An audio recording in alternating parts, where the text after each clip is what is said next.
অন্নপূর্ণা যোজনার status check শুরু হয়ে গিয়েছে।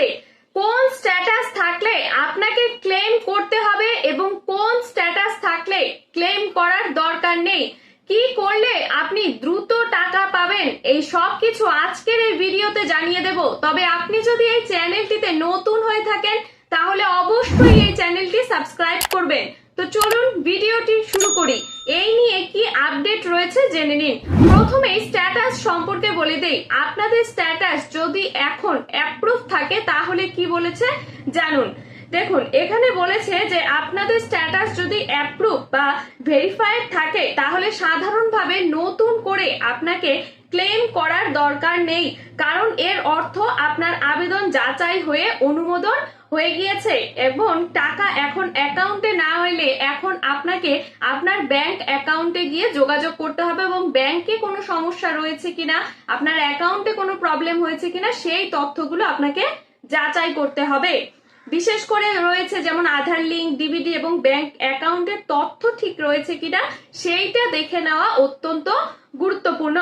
এবার আসি আন্ডার প্রসেস স্ট্যাটাসে। এখানে বলেছে যে শুধু আন্ডার প্রসেস থাকার কারণে নতুন করে আপনাকে আবেদন করার কোনো দরকার নেই। এর অর্থ হলো যে আপনার আবেদন এখন প্রক্রিয়াধীন বা যাচাই বা প্রসেসিং এর কাজ চলছে, অর্থাৎ এই স্ট্যাটাস থাকলে আগে আপনাকে অপেক্ষা করতে হবে এবং পরবর্তীতে আপডেট দেখবেন।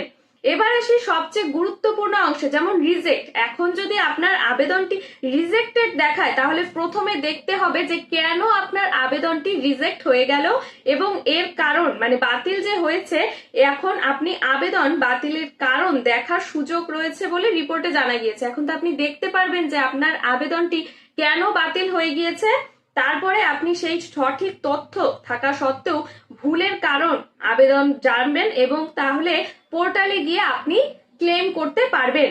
এরপর রয়েছে আন্ডার ইনকোয়ারি এবং ফর ফার্দার ভেরিফিকেশন। এই দুটি স্ট্যাটাসের অর্থ হলো যে আপনার দেওয়া তথ্য নিয়ে আরো যাচাই চলছে, অর্থাৎ আপনার আবেদন নিয়ে এখনো চূড়ান্ত সিদ্ধান্ত নেওয়া হয়নি। তাহলে তো বুঝতেই পারলেন যে কোন স্ট্যাটাস থাকলে আপনাকে ক্লেম করতে হবে এবং কোন স্ট্যাটাস থাকলে আপনাকে ক্লেম করতে হবে না। এরপরেও মুখ্যমন্ত্রী একটি গুরুত্বপূর্ণ ঘোষণা করেছেন প্রত্যেকের জন্য, সেটা কি জেনে নিন। এখানে বলেছে যে অন্নপূর্ণা যোজনায় এবার নজরদারি আরো বাড়ানোর কথা বলেছেন মুখ্যমন্ত্রী।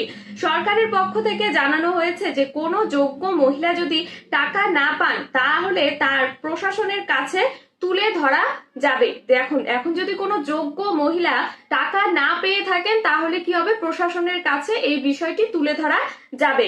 অর্থাৎ এবার শুধু আবেদন যাচাই নয়, বাস্তবে কে সুবিধা পাচ্ছেন কে সুবিধা পাচ্ছেন না সেটাও নজর রাখা হচ্ছে। আর এখানেই সামনে আসছে বাড়ি বাড়ি যাচাইয়ের প্রক্রিয়া। এবার আবার নতুন করে জনগণনার মতোই বাড়ি বাড়ি ভেরিফিকেশন শুরু হবে। এই প্রকল্পের সুবিধা পাওয়ার যোগ্যতা রয়েছে কিনা এই সব বিষয় কিন্তু এবার যাচাই করা হবে।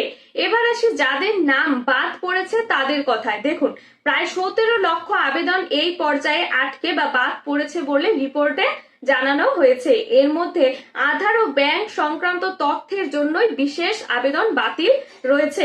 তবে নাম বাদ পড়েছে মানে সুযোগ কিন্তু শেষ এমনটা ভাববেন না, আপনারা আবার নতুন করে আবেদন করতে পারবেন।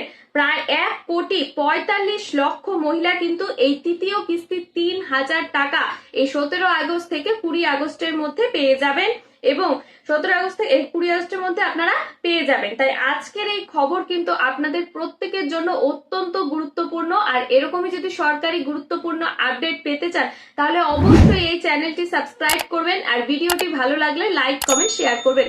ধন্যবাদ, ভালো থাকবেন, সুস্থ থাকবেন, দেখা হবে পরবর্তী গুরুত্বপূর্ণ আপডেটে।